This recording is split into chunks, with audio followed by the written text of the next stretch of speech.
Road podcast. I'm Ethan. And I'm Paul. This is episode number 1. Woohoo! Woohoo! Yes. Before we dive in, I thought it would be good to, maybe a good idea to start off with what this podcast series will be all about.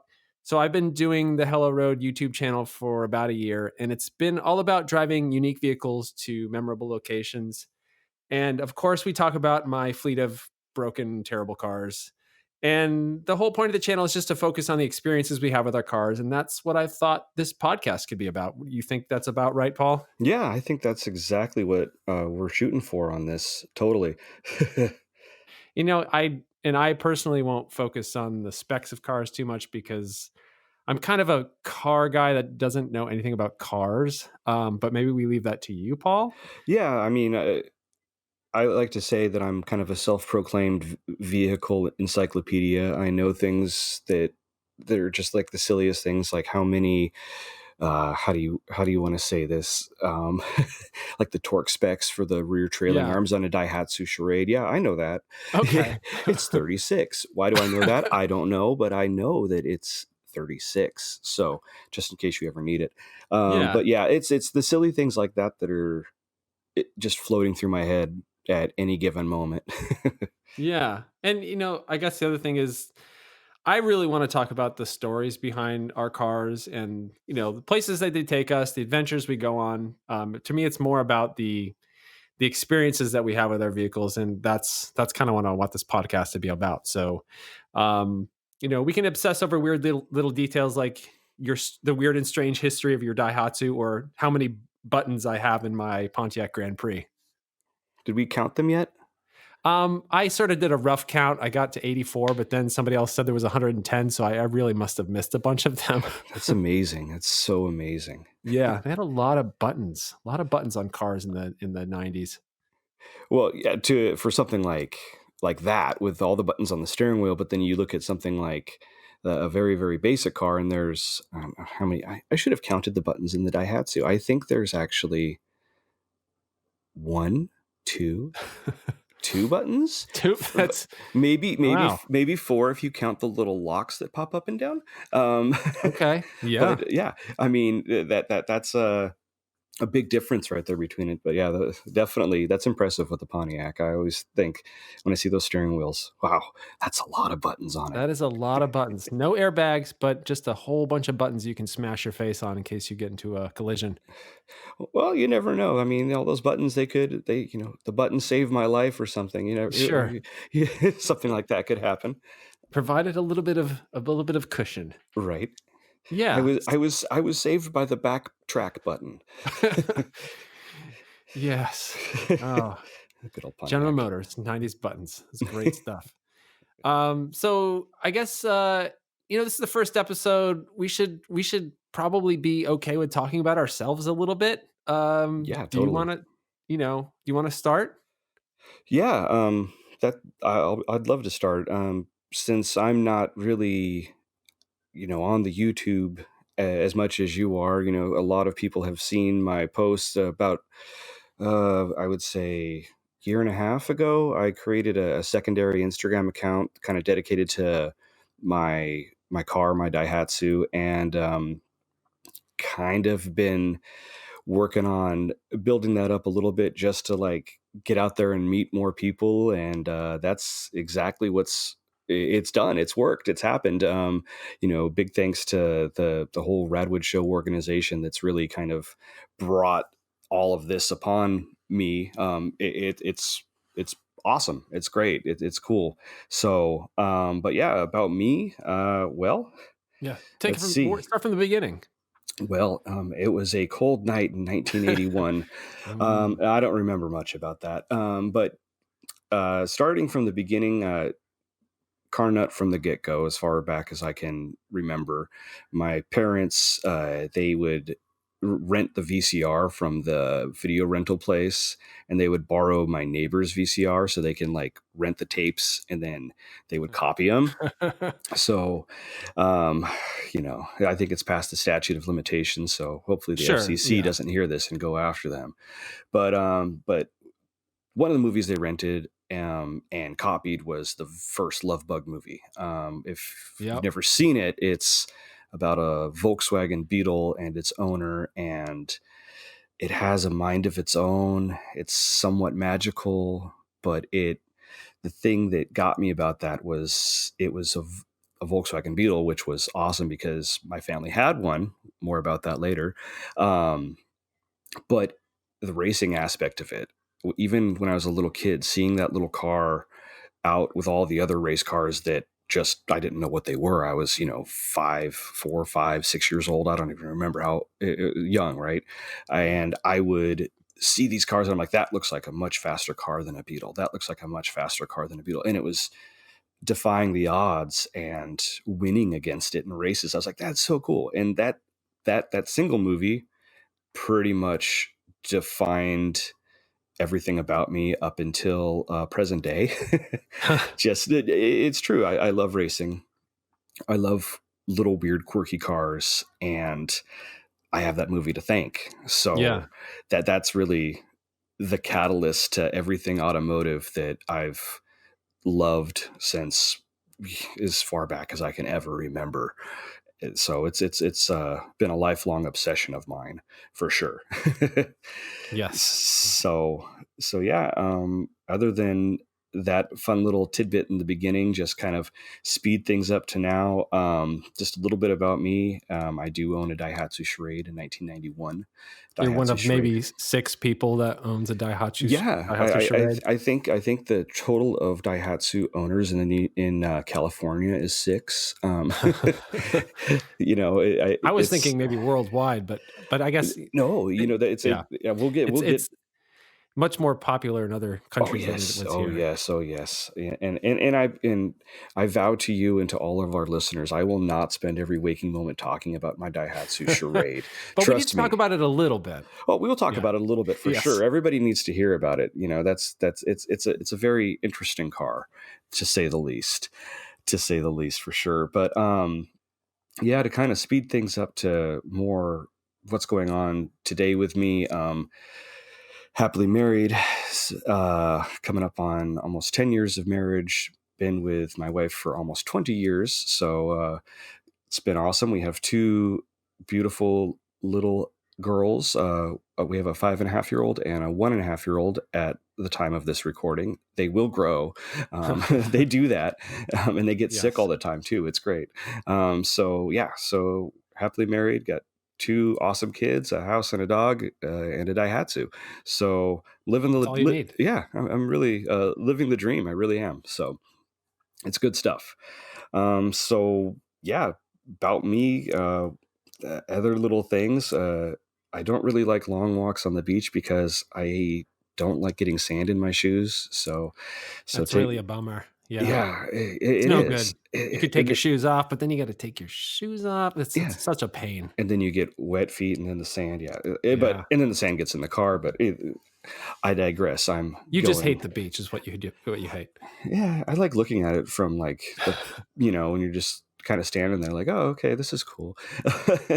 But no, other than that, just a quick little thing. I guess if we're going to talk just a little blurb about me hobby wise, I don't want to call myself a musician, but I have been playing music for a good part of my life for over 20 years. Yeah, and you have and some it's kind of interesting because we actually don't really know each other very well. It's kind of funny that we started a podcast together, but we found out recently that we both own nearly the same guitar. Yeah. The that and it's a unique guitar, and it's a kind of a rare guitar. It's not a Yeah, for sure. not a highly sought after guitar, but it's just when you see somebody else with it, it's just like, oh whoa, he Wow, he there's has another that person with one of those. he has one It, too. yeah. So yeah, this is the Fender Toronado. It's kind of the Daihatsu charade of guitars. Yeah, Yeah, I guess you could say yeah, that. Yeah, it yeah. is pretty rare. It is pretty rare, but yeah, yeah, I've had mine since 2000, I would think, and it's Yep. been a great guitar. So yeah, so the music thing's been a big thing in my life. It's been a lot of fun. Other than that, between the cars and the music, kind of I don't want to call myself a gamer, but I do enjoy some time playing some Gran Turismo from time to time, meaning like Mm-hmm. basically every night, um, after the kids and the wife go to bed. But that's that Got to do just something. yeah, you got to do something. So yeah, that's basically Paul in a nutshell. There you go. Mm-hmm. Paul in a nutshell. In a Well, I nutshell. guess tell you a little bit about me. It's kind of started the same as you. Was interested in cars from the beginning. If you asked my parents what my favorite toy was as a kid, they would say a pile of dirt. My dad left this dirt pile in my backyard, and I'd spend hours building these little towns and driving my Matchbox cars around. Nice. And yeah, it was. I just remember always asking my parents, "Can I go outside and play in my pile of dirt?" Yeah, that was good times. I spent so much time out there. Yeah, dirt pile. Uh, and then I used to draw cars as a kid. I was never that good, but I just actually dug up some of my old drawings recently, and Oh, I they're not terrible. They're terrible, but I realized that I was sort of more interested in the marketing side of things. okay. I had three brands. They're terrible names, but this is what I was thinking when I was 12. Pinewood, Gemini, and Orion. Those are my three Ooh, car brands that I created. And I was sort of thinking of the marketing. It's like it was sort of my Ford, Lincoln, and Mercury. right, right. And I even went to the length of like trying to badge engineer each of the drawings that I did so I could figure out, okay, well, if this is a Pinewood so and so, this is also a Gemini, this such and such. So yeah, I was a weird kid. No, that's awesome. That's so cool. But I was way more interested in the marketing side of things, which I didn't realize at the time. But um and then since then, um I guess really most of my automotive pursuits since then have been racing related. Mhm. I raced Spec Miata for about 5 years, and that was a ton of fun. It's just Spec Miata is one of those classes where the racing is very very close, and it's very very competitive. But I just found after doing it for 5 years, I found it was hard to keep up with the rule changes. It often seemed like the people that were in charge of changing the rules were also profiting from the parts that were being sold. It was, I don't know, there was some stuff that I didn't really dig about it. Sure. Plus, club racing is sort of a solitary thing. You don't have a team; it's just kind of yourself, and so it was really hard to get friends and family out to the racetrack. So I gave up on that. But then I discovered the 24 Hours of Lemons, and that was like night and day from club racing. So I've been doing that for the last 4 years. We race Liam Nissan, and it's been a ton of fun. Um, and then really, other than that, I just have a bad habit of buying and selling cars. Usually weird, forgotten cars, and usually cars that don't work, unfortunately. And I never really pursued anything automotive related for a career until I started the YouTube channel. Um, and actually, like you, Paul, obviously you know this, but a lot of my life has been focused around music. We have the same guitar. Mhm. Uh, been composing and recording music since I was a kid. Starting after get home from school, get home from high school, and then jump into my bedroom and crank up the 4 track and record a bunch of crappy little songs. Um, and in the last 2 decades, I've spent in the music gear industry, and I work for a small company called Strymon that makes effects pedals now. So, and that's kind of why music is such a big part of the videos that I make for Hello Road. It's just aside, apart from cars, music is just the reason why I exist. Yeah, no, Yeah. no, I get it, and like I remember the first time I had seen one of the episodes that you had made, and that was like one of the most standout-ish. I think that's a word. I think Yeah. if not, I made it up. I'll Things, allow it. yeah, things to me was like the music. I was like, wow, it's like this is some awesome music in the video. And so, I wonder what was my first one I watched of yours. I want to say it was when you were bringing the Prism home from Oh Utah, yeah. Yeah. and you Yep. had the trip through the where were you? I went Uh, through Utah. Yeah. yeah, it was through Utah, Yep. but there was a certain spot, and it was like it was so desolate, and I'm just like, wow, there's nobody out there Yes, but there really Ethan and wasn't. this Geo. Yes, and you should watch the video because I you can see if I actually made it home. Spoiler alert, I did. Um, but yeah, there was some really, really desolate areas out there. I went to Perrowan Gap, which is this location in Utah that has all these petroglyphs, and I was there for 3 or 4 hours, and I was the only one there. Oh. And it's just this beautiful place that I was just very surprised that it was just me and the petroglyphs for 4 hours.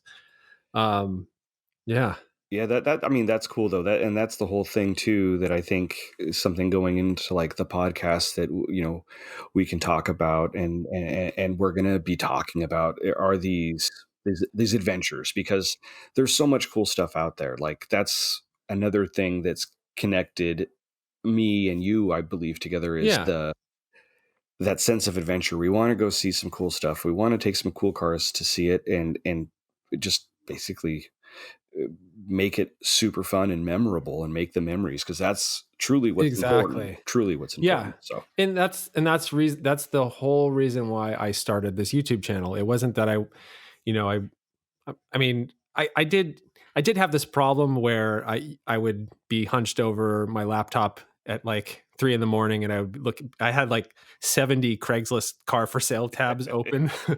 And I it took me a while, but it took me a while to realize that's kind of a problem. It for a while I would sort of do it as a way to kind of fall asleep because I would basically fall asleep with the laptop on my lap as I was laying in bed. uh-huh.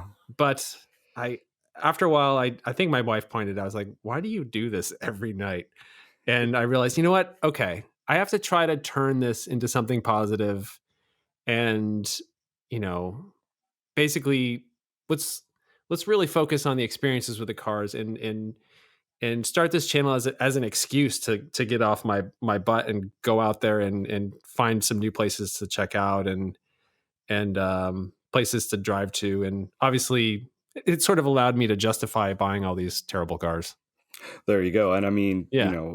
at the same time, the only other thing you could have done is you would have known where every single 1996 Toyota Camry station wagon was for sale in 4 states around us. Oh, and I do now. I mean, I haven't quite given up the Craigslist search. I try to frame them in a different way now. Um, so yeah. But the other thing is that um, my daughter is 2. She's gonna be 2 in June, and the other thing is I really want to make sure that I'm taking her to as many cool places like as I can manage. You Totally. know, yeah. Yeah. Oh So yeah. that's a big part of it too. Is just to try to go on adventures with her as much as possible as well. Oh yeah, I couldn't agree more. That's the one thing with my kids that I want to definitely get them out there and see things that I never got to see or I didn't Yeah, see, growing up and stuff like that. It's to see them see the like the Cabazon dinosaurs is yeah, they're like whoa, and it's like okay, I went here once and like we stopped real fast, but we're gonna stay and we're gonna look at everything because this is so cool. But hmm, yeah, definitely getting out there and showing the kids all the stuff. That's a real fun part of it too. yeah, definitely. Definitely. Cool. So, Yeah. I, What do we talk about now? Do we want to talk about our first cars? Maybe. I mean, is that yeah, something that yeah. would be kind of Oh, fun? I think it would Yeah. be, I think it would be fun. Do you mind if I start? Yeah. Go right ahead. All right. So, kind of hinted earlier at the whole Volkswagen thing. So yeah, my first car was a 1970 Volkswagen Beetle Type 1 or Hmm. sedan, however you Ooh. want to say it correctly. I know that I've used the word Beetle before, and people will say it's not a Beetle, it's a Type One. Oh, okay, I'm sorry. Oh no, it's a Volkswagen sedan. Okay, it's a bug. It's a bug. Yes. Yeah. So that was my first car. There's a pretty interesting backstory behind it that I don't have every single detail around it. It would be a very cool story for maybe a future show. But the the the shortened version is it's been in my family since the car was picked up from the Wolfsburg factory in Mm. Germany. Um, so my mom and my grandmother took a trip to Europe when she graduated high school in 1970. Not to put a age on my mom, but she graduated in 1970. And the point of the trip was to go and see all this fun stuff, but they wanted to get another car. I guess that's how the story goes. Again, I need to Mm. get better details. Um, so they had, my grandmother had ordered the Bug and picked and set the date and everything, and they picked it up there at the Wolfsburg factory in Germany, and it got driven through Germany, Austria, Italy, and back up into France. And the cities it hit, I know for sure. Obviously, Wolfsburg in Germany, it's been on the Autobahn. Wow. And Yep. in Italy, it went on the streets of Rome. So they went all the way down there. And then Austria, just through the Alps, which my mom remembers being absolutely terrified with with my grandmother, her mom driving this little stick shift 45 horsepower Beetle up these huge hills and trucks coming the opposite way. But probably the coolest thing to me was coming back through France. They were in the south of France, and the car went through the streets of Monaco, which Yeah. I'm a It's pretty av- rad. avid Formula One fan, so that's just awesome to me. Yeah, definitely. So it's been in the family for a very long time. Came back, they did their vacation, got shipped back over here, and it got passed back and forth between a couple different family members. My mom drove it to her job, which was out in downtown LA. They had lived, her and my dad got married in 1971, and um, she drove that little Beetle from El Monte, where they lived, all the way to downtown LA, which, about 25 miles in traffic in the little Bug. Um, so yeah, so it lived with, it was theirs. And then my dad took over driving it after I was born, and everything was good until 1990, when it spun a rod bearing. And Mm. when that happened, I remember that day I was, devastated. I was crying. It was not a good day seeing the tow truck come and just dump the Bug off in our driveway, but didn't really put two and two together until, a little more time had passed. And I asked my dad, I said, "What are we doing with the Bug?" And he goes, "Oh, it's going to be yours one day." I was like, "Oh, okay, cool. Wow. Oh, okay, cool." So really cool summer of, I guess it was 95, 96. We ended up taking it into the garage, took the motor out. My dad and I rebuilt the motor together. It was a really cool experience. My dad's a mechanical engineer, or was a mechanical engineer. He's retired now, so he's been playing with Volkswagens and cars for a very, very long time. So it was awesome getting to see him do that and do the little pieces here and there, seeing how the whole engine worked. So that was a ton of fun.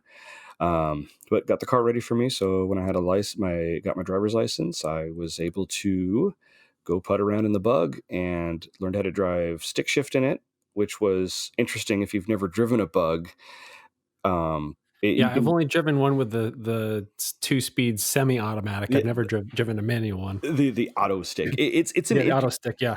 it's an Yep. interesting thing to drive a manual Volkswagen Beetle. And like, I learned how to drive a manual Beetle. So the first time I drove a manual car that wasn't a Beetle, it was a completely different experience, because the gas pedals on the floor on a Beetle. And, Yep. I think that was my dad's Ranger I drove, and it was a manual, and it was completely different. but, Yes. but yeah, that was my first car. And it was, it served me great in high school. A lot of the guys I hung out with had Bugs and buses, and there was a guy with a Type 3. So it was a whole Volkswagen clique that was going on out there, and tons of silly Volkswagen stories that, you know, you only get when you're 17 years old driving a a Volkswagen. Yeah. Um, so it was a ton of fun. It really, really was. So the first date that my now wife and I went on was in that car. The first time we hung out, we actually had taken my Bug. This is how like daring I was with the thing. We took it to a concert in Hollywood. I'd never driven to Hollywood before, and I was like, "Yeah, it's fine. We're Ooh. gonna take the Bug. It's not a big deal." And so it was myself, her, and her sister, and one of their friends, and so it was four of us in this Beetle.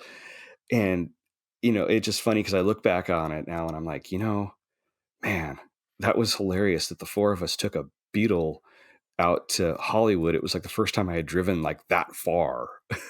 And it was just the silliest thing. And it was normal back then. And now you don't see kids driving around in like Beetles and stuff anymore because they've gotten very expensive to Yeah, to kind of put things into perspective. They used to be $500 cars, sure. not anymore. So yeah, so it was a very special car, and I don't like talking about it in the past tense because I still have Yeah, it. what's I still have yeah. it. So what's going on with it now? Where is it maybe sitting somewhere not being Yeah, driven? yes, yes, yes, it is. Okay. At the 2002, I think I figured with my That was awesome. 17 years ago. Yeah, yeah, yeah, yeah, yeah. Okay. All right. So the year's 2002. Yeah, it's 17 years ago. I figured with my awesome wage I was making as a barista, I could be able Mm, to easily restore the car. sure. So one afternoon in the summertime, I remember I got myself a flathead screwdriver, a Phillips screwdriver, 8 millimeter socket, a 10 millimeter socket, and a 17 millimeter socket, and that's all you need. And I had that entire car stripped down to nothing in one afternoon. And yeah, I didn't really think too much about it. I just kind of had two bins and just kind of hooked all the stuff in there and put some bolts in some bags. So it's been a very slow rebuilding process, Okay. to say the Has mu least. has much changed, Yeah, in those 17 years? Yeah. excuse me. um, here we go with the coughing. Yeah, Right. I was actually able to get it painted. Now it the original color of the car was called Yukon Yellow. It was a pale yellow color, very 70s. I personally really like the color because it's yellow and I like bright color cars. You couldn't tell that by my current fleet, but that's beside the point. Sure. But I got it repainted at, uh, and this is no way a plug for them, Earl Scheib for Mm, $500. only the best. Yeah, and I remember the $500 did not include any sort of prep. I was like, Sure. "Nope, let's just paint it," because there was some rust spots on it, some of the paint was faded, and little did I know that day, well, actually, little did I know in that day in 2002, because I think it was probably 2003 when I got the Bug painted. um, I tore all the originality off the car, and I still kick Yeah. myself. I kick myself about it, but what are you going to do? A car's only original once, but it can be brought back. So it Yeah. got painted, and it's not the best paint job. At least it's all uniform and nice. It's great because it's never been in the rain, really, because it's been living in my parents' garage. But it's a source of constant conflict between myself and some of my friends because they're just like, "Why don't you get the Bug running? Why don't you get the Bug running?" Because it's at that point where I would say 90% ready to go. It just needs some new tires on it and a couple things on the suspension figured out. And then it sounds like a big deal, but it's not. But I'd like to pull the engine out because it hasn't been running so long and kind of just tear it back down and just make sure everything's good and not cracked, kind of refresh the seals. And then after that, everything else was good. I put a new tank in it. It's got new fuel lines and all the other stuff, and it should be good to go because I do miss driving it. it's kind of funny now though, because it just sits in my parents' garage, and my daughters, they'll go over there, and my dad will always take the girls out in the garage to go, you know, play with power tools or whatever he does with them. He has a ton of fun. They build things and do little projects, but both of them are just obsessed with the Beetle. They're the Bug or the Type 1, whatever you want to call it. They love to sit in it and pretend to drive it and everything. The same things I used to do to it when it was running, and then when it went down with the spun rod bearing, I would still get the key because I knew where it was and go out there and sit in it, pretend I was driving it and everything. I'm just like, oh boy. Yeah. I'm So curious if by the time you get this kind of fixed up and cleaned up and ready to go and completely restored, it's probably going to one of your daughters. You're not even going to be able to enjoy it, are you? It's going to uh go right, pass it yeah, on immediately. probably that's the joke. Well, see, here's the thing too, and I tried this once before. I was like, in 2010, the car turned 40 years old. And I was like, okay, I got to get it running because it's going to be 40. And like, that's just, it's sad. It's just sitting here. But now, here we are in 2019. And what's next year, 2020? Mm. It's the big 50. And I think it needs to at least get running because it the car deserves it. Like, Yeah, I mean, I owe there's it to kind of it. nothing more sad than the car that's been sort of Oh, yeah. just sitting unloved in a well, not unloved. Obviously, your daughters are enjoying it, but Yeah. just kind of sitting there for But 17 yeah, years. my dad enjoys it because he leans on it. That's Sure. his leaning post is my Bug, and I'm just like, oh. So yeah, that was my first car, is my Beetle. I still have it. It's in the garage. I'm thinking about it right now, going, oh boy, now it's out there in public, and everybody's going to start being like, Paul, you need to get the Bug up and running. Paul, get the Bug up and running. Yeah. So There's a lot of pressure now. A lot of people are gonna there know about is. this I project I and think like I think it's a we need updates. Hello Road podcast project car All right. every It's the week. first project car. All right. It Every week we're gonna get a little status report. Nope, still sitting in the still garage. sitting in the garage. Yeah, Okay. my daughter sat in it. Okay. There we All go. right. So, but yeah, we'll get it up and running. We got it. It's too special of a car not to. Yeah, exactly. So, what about Yeah. you? What Well, was your very first? my very first car is long gone. I think it's pretty cool that you actually still have your first car. Mine is just it's probably been crushed for I don't know. 30 years, I'm not sure. But how old am I? I'm not sure. My first car was a brown, rusty 1983 Ford Econoline 150 with a 3 on the tree. Nice. It had a 300 cubic inch Ford straight six cylinder, which was a great motor. Just kind of couldn't kill it. You just whatever. I drove this car. I beat the crap out of this car. I used to race my friends in it. We'd hop curbs. We'd do all sorts of dumb stuff in this thing. I would drive it like a race car, Exactly. as much as you can drive a full size van like a race car. Right. That's what I did. Right. Um, and so this was a vehicle that my dad bought. My dad, I don't know why he bought vans, but he had an old 78 Ford Econoline, and then he loved that car, and then it died, and then he bought this used 83 Econoline, and he never really liked it. It just wasn't as good as a 78. I think maybe it had more emissions controls on it or something, but Oh yeah, it's could be. same engine, just wasn't as responsive, but I loved it. So this was our family vacation vehicle. So this is the vehicle that we would go into. We might for a week in June we would drive. I grew up in Massachusetts, so we would take this thing to Cape Cod, or we'd go up to Maine or Vermont, or upstate New York. Once a year we would take this thing out on a little vacation, and I have three siblings, so there was six of us in the van. My mom and dad in the front, and then in the back.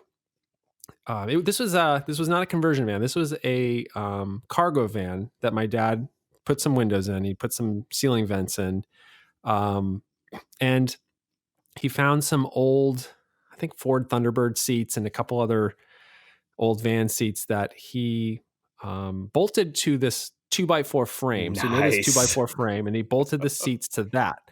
But here's the kicker. He did not bolt the frame to the body of the vehicle. Oh So no. it was just this little like, and he did this. There was a good reason for this in his mind.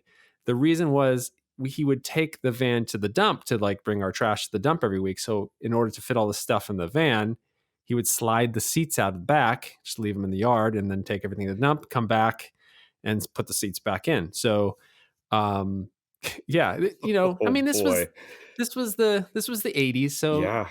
seatbelt laws, that kind of thing. I mean, we did wear our seatbelts. We were just bolted to this wooden frame.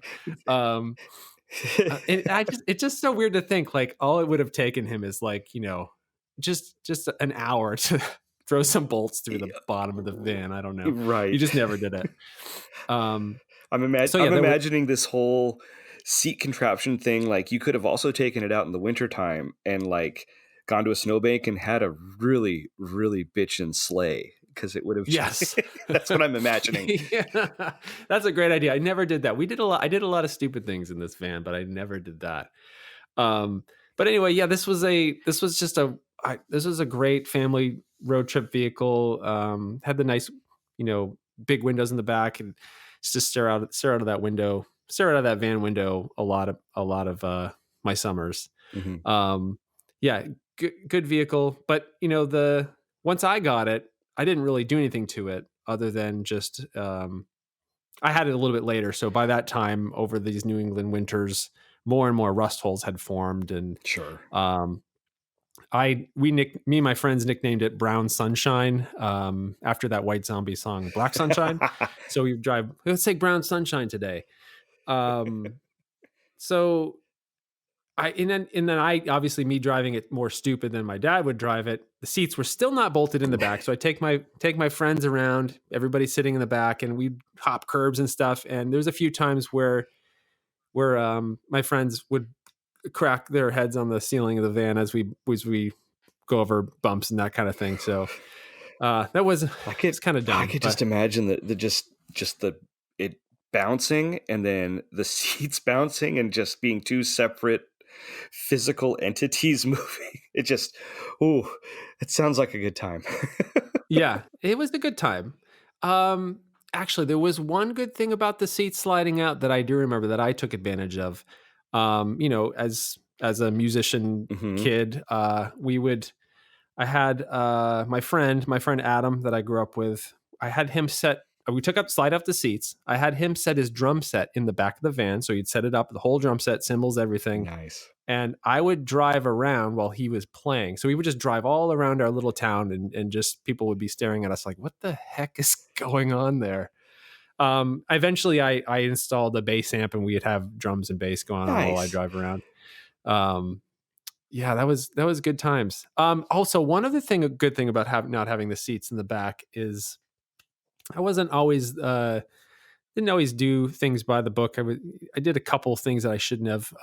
There was one day where one evening where we stopped by McDonald's after it was closed, and they had that playground, and we proceeded to take almost all of the ball pit balls out of the McDonald's playground and put them in the back of my van. So for a long time, my van was just filled with. It was basically just a rolling ball pit. Oh my Um, goodness. yeah. So drum set, ball pit, hopping curbs in this '83 Ford Oh. Econoline is good times.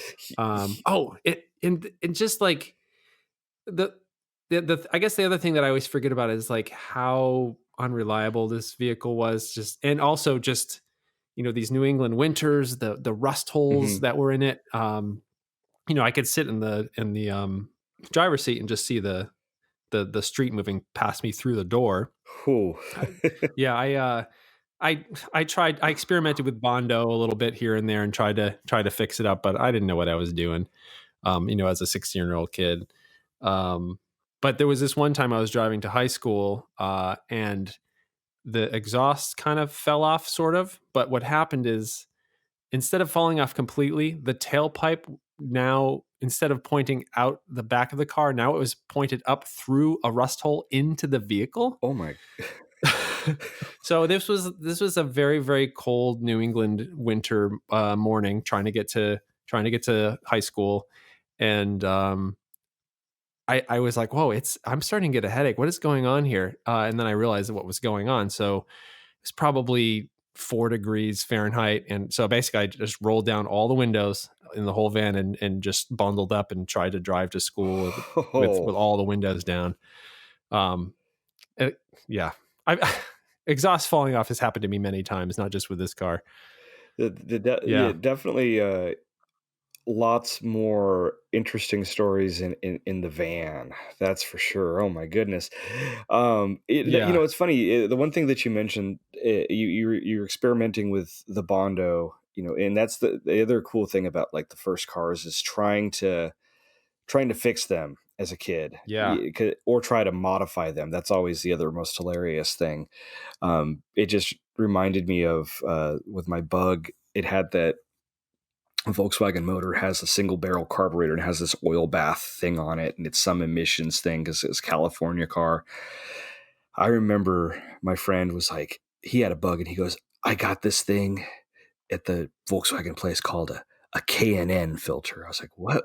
What's that?" And K&N, Oh, they make them. This looks like a little mushroom, and you just put it on top of the little carburetor, and so it was like $40. I remember I had to save up lawn mowing money to get it, and I got it, and I remember I was like, "I'm going to install this thing myself," and my dad was just, "Okay, yeah, yeah, okay, you could do it," and it took me like probably an hour, but it all it was you unbolted the oil bath and disconnected a hose, and then the new cannon just simply slipped over the carburetor and had a little drive clamp. But I undid the worm drive clamp all the way and tried to like wrap it around it. It was a comedy of errors, but it was my first time like modifying a car. But oh my god, after that I thought, yeah, I'm gonna be so awesome with my hopped up Bug now, and it didn't do anything. yeah. you know, but, that was the cool thing about first cars is getting a chance to, like, tinker with them and work on them and stuff. Well, yeah, especially when your first car is generally going to be something that, I mean, at least for me, it was a piece of garbage. I mean, it was just not a good vehicle. My dad had used it up. It was on its last legs, and like, here's a car. You get a. I was like, yes, a free car. That's awesome. Right, But and it's okay to sort of experiment with it because it's not worth anything. right. And I thought at the time too, "Oh, yeah, yeah." I was thankful it was a free car, but it was just still, "Oh, yeah, I'm just gonna experiment with it because I it's there, I gotta do it. I can do this now." And sometimes it worked, sometimes it didn't. For me, it was like, I'm going to try to adjust the valves in it. And again, my dad's like, all right, take a crack at it. I gave up after about 2 hours of it and had him do it, and he could do it in 20 minutes. So Yeah. it was just one of those fun little things with the first car, getting those first steps of wrenching. At Yes, least for me, it exactly. was.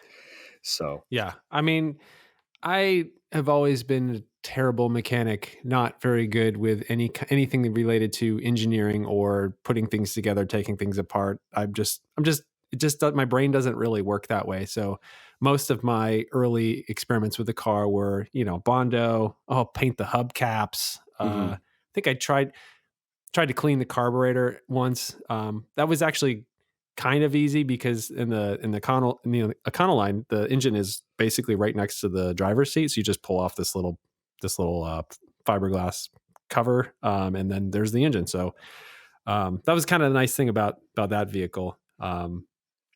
But yeah, not wasn't good at fixing anything back then. mhm. Still not good at it.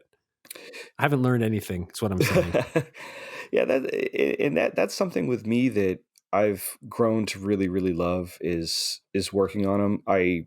For a very short period of time, I entertained the idea of possibly becoming a mechanic or a technician, but ended up not going down that road. But I think it was mostly because I do enjoy working on the cars, and I kind of didn't want to make that my day to day because it would kind of ruin it. Because when there's something coming up that's due on any of the cars I need to get done here, like maintenance wise, it's like, okay, I'm excited because I get to do something as simple as an oil change. Oh, I need to rotate the tires as well. It's those things, those little things Sure. that I love to do. But the big jobs are always fun to do as well.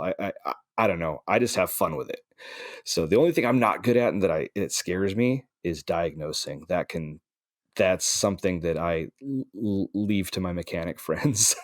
Sure. I mean, I'm the same way. I just generally throw parts at the problem, which is a terrible way to work because then, oh, I didn't need to replace that. Yeah, but then it's all refreshed and you're good to go. Sure. Exactly.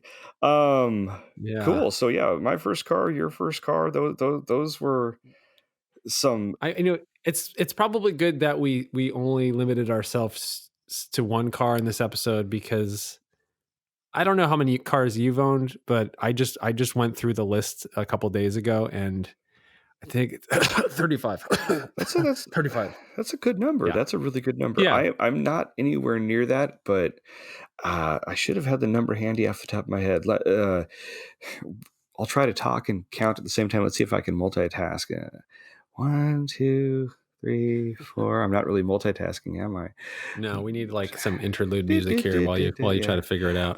It's 7 or 8, I think I'm at. Okay. So I believe it's 7 or 8, give Yeah. or take. That's probably where you should be. Owning 35 cars over your lifetime is Well, generally not a good well, idea. no, and that's the thing that's it's a big part of the automotive hobby is owning multiple cars. Like my wife, um, she's had 3 cars, and Yeah. her Yeah. first one was a '74 Super Beetle, and that lasted for all of 9 months to a year because it kept catching fire. so so that Yeah. ended quickly, and then she had her little Focus that she had for years and years, and now she's got her Honda that she's had for almost 5 years. And that's more of a normal thing I see, but Yeah. Come to think of it, I think my wife has only had 3 or 4 cars as well. I think she got a Cadillac that her grandfather handed down that lasted about a week. And then she bought a brand new Ford Aspire. Um, oh, yeah, be and she still made my sure that heart. I know. And she was very specific. She wanted to make sure it had absolutely no options. Didn't even have air conditioning. It had roll up windows, not even power steering. I think it had one mirror on one side. It was very, very, very base. Yeah, and then she had a Passat, and then we have our Prius. Okay. Yeah, so yeah, she's kind of the same way. Yeah, But it's a utility. yeah, no, and that's the thing that kind of i I really like about the automotive genre and scene and everything like that is just it's like it's not like you're collecting, but you're still collecting, and you want to go after some of the you always want to get what's going to be the best thing to suit everything. What's the best 1 or 2 car solution, whatever the case may be. But Yeah, some people will go out and go for more. Like you've got a decent sized fleet. We'll we'll call it. sure. And I I'm not proud of that. you should be. You should be. I think some of the stuff you have is just absolutely amazing. The stanza wagon. Oh gosh, it's so cool. It's just Yeah. so cool. I love that car.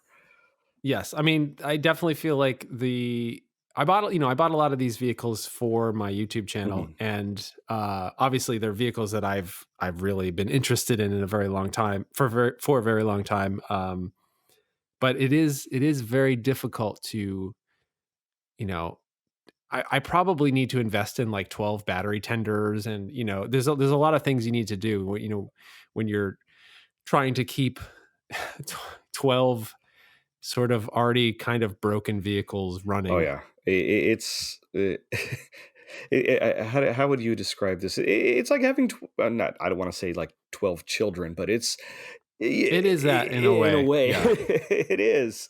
There's a lot of upkeep that needs to go into it. I kind of. I mean, obviously, I struggle because I haven't touched my bug, but between my other 2 cars, one of which my daily, which is kind of a daily slash project car, you know, there's a lot of time that gets spent on those things, just thinking, okay, what do I need Sure. to do next? And when you have Yeah. And 12, yeah, well, and the thing is cars don't like to sit. no, So no, they don't. where, my Stanza wagon, actually ran pretty well when I first got it, and there's more problems with it just because it's been sitting. Mhm. The fuel pump's bad. A lot of the electrical is bad. But when I bought it, it was running. So I've made it worse. um, but there's just like little things that pop up. You think, I have this '88 Chevy Nova twin cam, which is my favorite car that I've owned probably ever. Um, just recently, I was trying to meet up with you to do some photos, and just decided, oh, I'm going to run on two cylinders this morning. So okay, that's interesting. That was a car that I sort of relied on. I drove it a lot. It was kind of my daily driver, Uh-huh. and luckily I have several backups, so it wasn't a big deal. Um, but yeah, that just like a lot of things like that just seem to pop up just because the cars sit more than average cars, maybe. Exactly, exactly. Yeah, I mean, I do what I can to make sure I get the my Daihatsu out at least once a week if it's driving it to work, which is fun. Or Yeah, taking it out on the weekends just to go and go for like a quick little photo shoot or something with it. That's what I do. And my oldest daughter loves riding in it. That's her favorite car that we have. yeah, She loves riding in it just because the window's so big, and she's big enough now to where she just has the booster seat, so she can see out the back window, and it's low to the ground, and she just thinks it's an absolute blast. So it's fun to enjoy that car with her. So I do what I can to make sure it stays up and running. And, in gosh, it's almost been how many years? Almost 4 or 5 years since I've had it. yeah.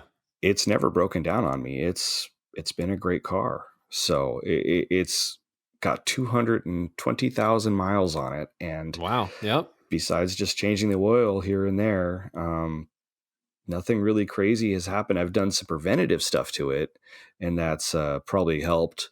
But yeah, it's one of those car karma things. I guess it might be going towards my favor, but I don't know. Sure. We'll. I think we'll need a whole episode on car I karma think we because do.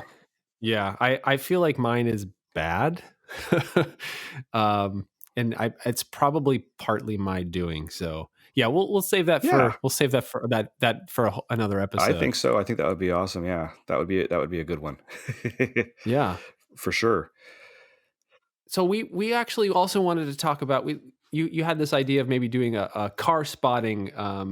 feature in this podcast. Like what cars have we seen recently in our daily activities or our travels that we thought were interesting or unique or just kind of make us do a double take or Right. something. Right. And Yeah, and that's something that is it's a lot of it is because of where we live. Southern California, yeah.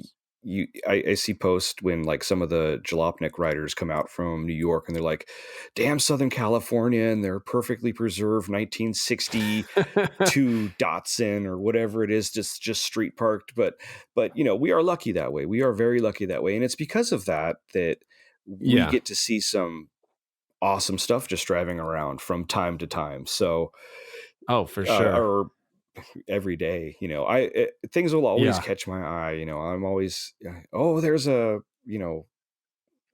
the other day, I won't use this for my car spotting story, but I did see this the other day. You know what? It was funny. This actually, I didn't tell you this story.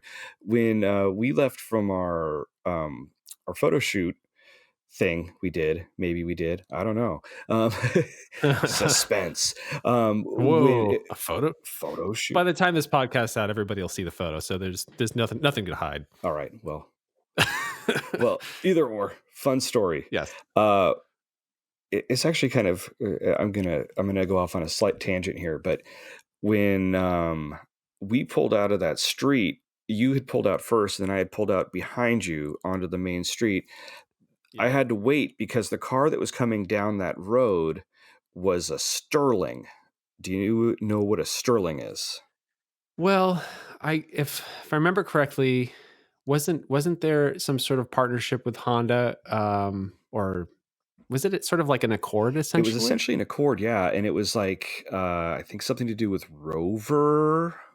Something Yeah. along those lines. Yep. I didn't r We need to do a little research Yeah, on yeah, this and get but the you yeah. never see one, and and there No. was one. I was like, "Oh, I gotta wait because there's a Sterling in the way," and I was like, "This is," I said, "It's absolute comedy," because, when we had met up for lunch a couple weeks ago, as we were leaving, Oh, we saw was it a Citroen that yeah, we saw roll the on by? Citroen Yeah. DS that rolled up Yeah, there, that was gorgeous lovely. shape. Those cars are so cool.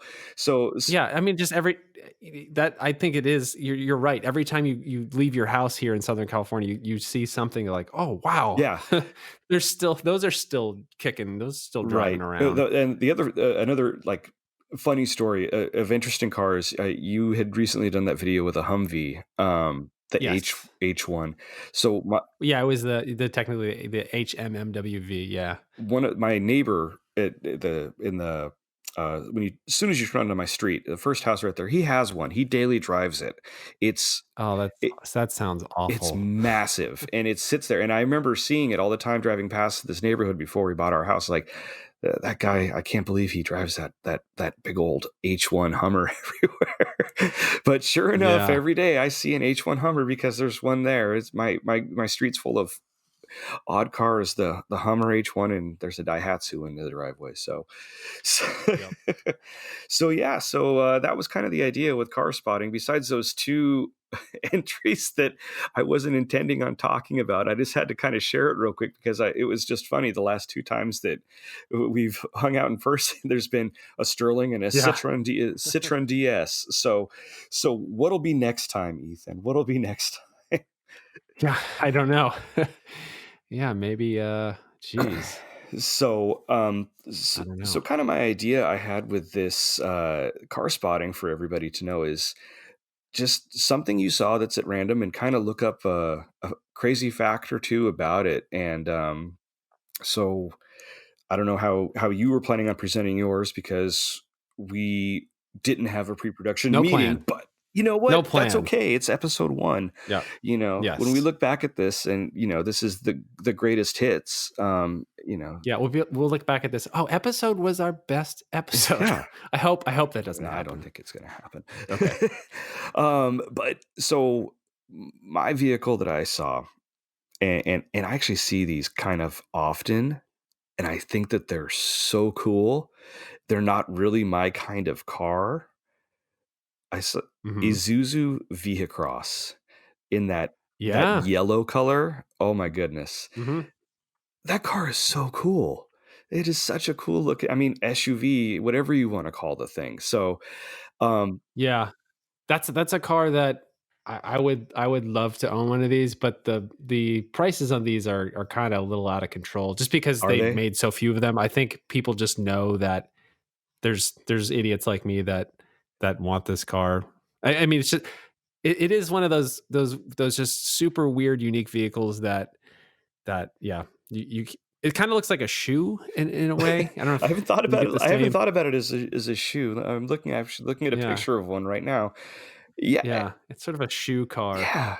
But seeing one of them out on the road it's not a very common sight. And I looked up on this website I found. It's like an online encyclopedia called Wikipedia.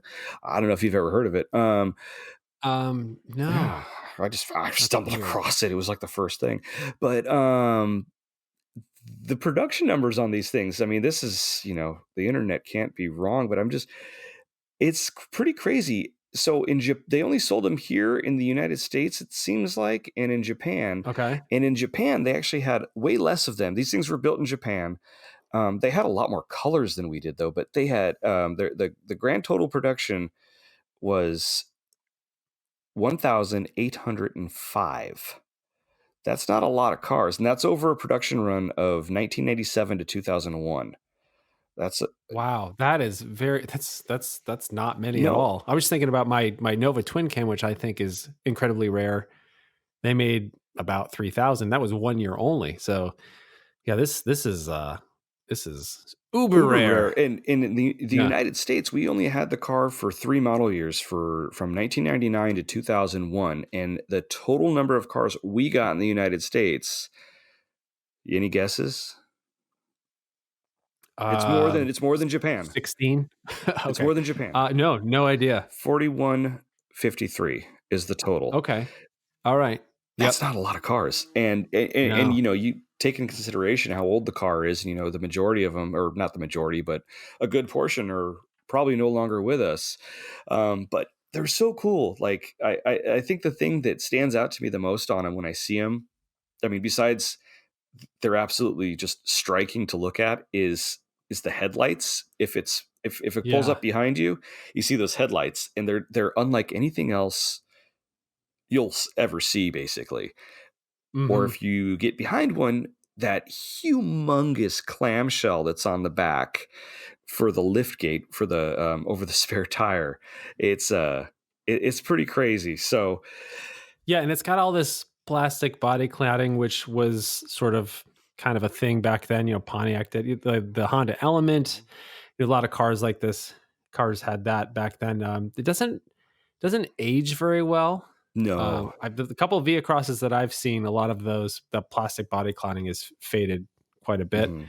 Um, but yeah, it is just a very, very weird vehicle that I totally want. Oh yeah, it's it's so unique, and even when it was brand new and it was out, I remember seeing them at the auto show that year, and I was like, that's going to be sold as a new car on the Yes. road when everything else looks like, you know, a box or a little box with some little bit of curves on it. This thing is absolutely out of this world. So I always get a little happy when I see one because I think it's so cool. And you know, it's kind of sad too because Isuzu, I know they're still in the like the medium duty truck industry, um, but for cars, you know, and trucks, they're not making anything. I believe.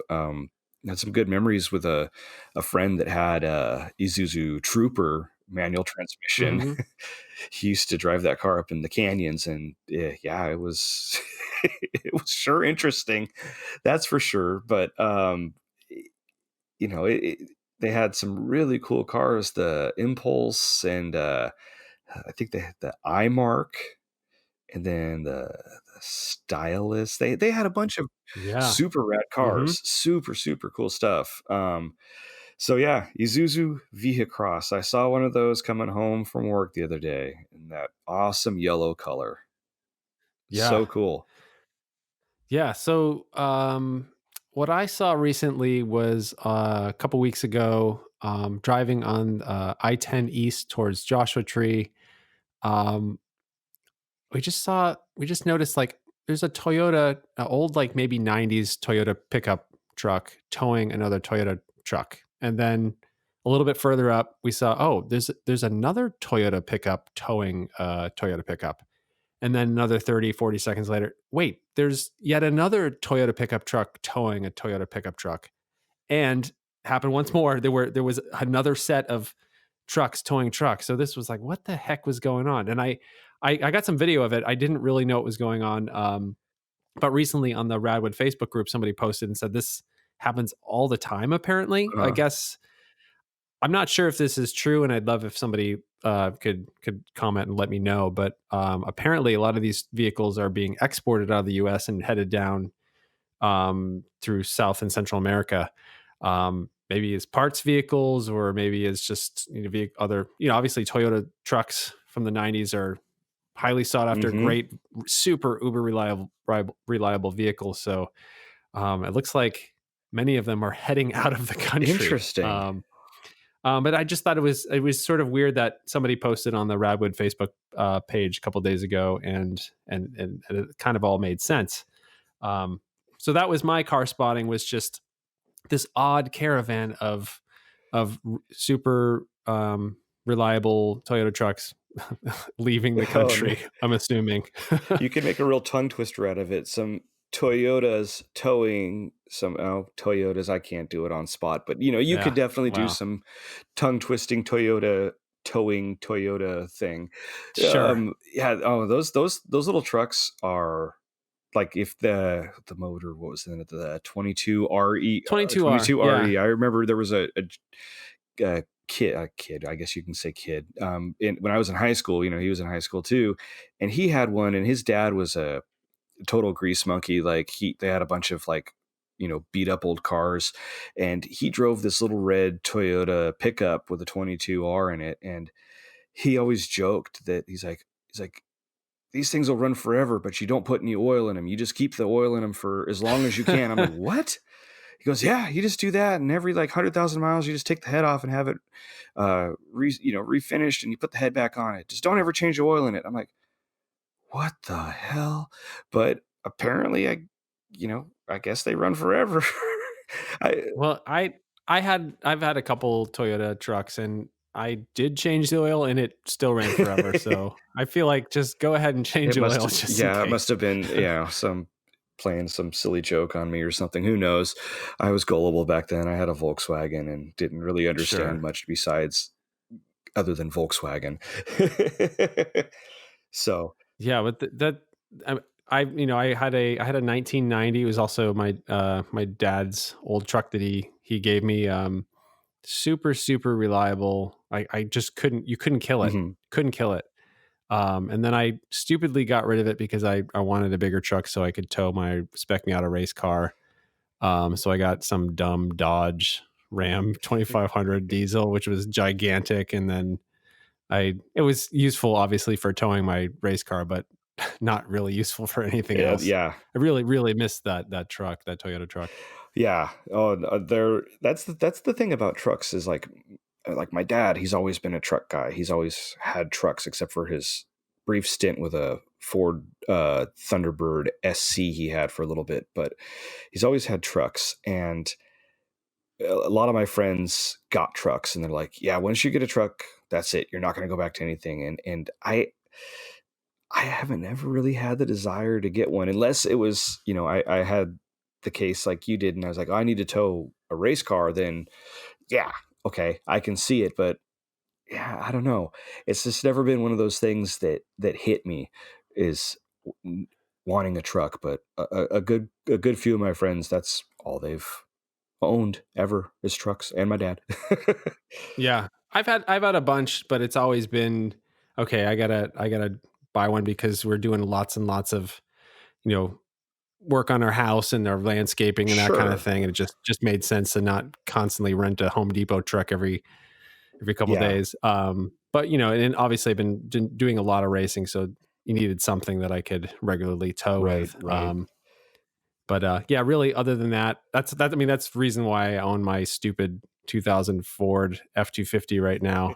Is only because of 24 Hours of Lemons. If it wasn't for that, I wouldn't be probably wouldn't have a truck. Yeah. But Yeah, no, yeah, and yeah, that's the other thing too is I kind of like, oh yeah, I'm not going to have a truck, but then I think about it like, well, how many times have I used my dad's truck in the past 5 years for any sort of house project or something? And I yeah, it's probably in the hundreds. So yeah, they're useful. They're very useful. yeah, I just couldn't see daily driving one.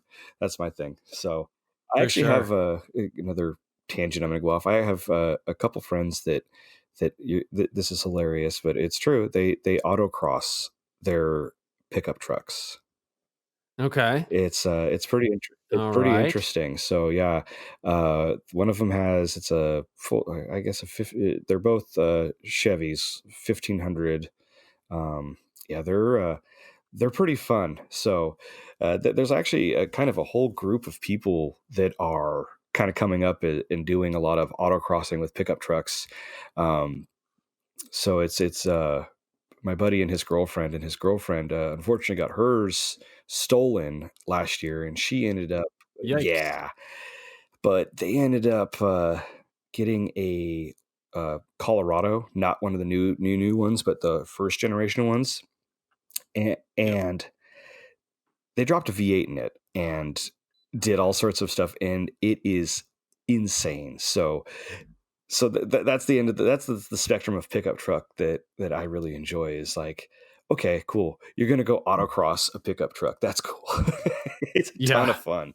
So, but they love it. So it's cool. Autocrossing pickup trucks, is that a good place to to end our podcast? Well, yeah, we definitely could. Yeah, Yeah. that seems like a good enough spot for people to think about and look up. I'm sure. we'll talk about them in the future, and maybe one of the things we could try to do is get out and do an autocross or something, and that would be a lot of fun. I think get go dodge some cones. Sure, I'll dodge some cones. I'd just try to figure out which. I'll take my F-250 lifted diesel truck that I've got. See how that Sweet. I'll goes. take my wife's CRV. Perfect. It'll be awesome. Cool. So All right so then. what do we think? We I think that's a I podcast. I think that mean, is. all That was a right. lot of fun. I enjoyed it thoroughly, and I hope everyone out there that listened kind of got over the how do we want to say this? The first time jitters from me. Sure. I probably said and about 67,000 times, but hey, Yeah, I could probably spend the next couple days editing all those out, yeah. but I probably No, won't. no, just yeah, leave it in there. It Yeah. sounds cool. No, awesome. This was awesome. So I look forward to the Yeah. next episode. So yeah, we could definitely end it there. I think Maybe we could do a little okay, so we can do a little plugs for our oh stuff at the yeah. end, and then we Yeah, can that yeah, so youtube.com/hello road. My Instagram is Mr. Ethan Tufts, Mr. Ethan Tufts, and you are where? on Instagram you could find me at charade_life. That is my Instagram name, and on Twitter I'm Slow Paul. You could find me there Slow too. Paul. I pretty much just use What's your Friendster what's your Friendster. Friendster yeah. I think I have my MySpace profile up still. Okay. Okay. They might still Yeah, be there. so I only use those two means of social media just because yeah, that's the way it works right now for me. So yeah, All right. Well, I think we'll try to record another one of these next week, and we'll totally see how it goes. awesome, cool, sounds good. All right. See you See you later. later. Thanks, everyone.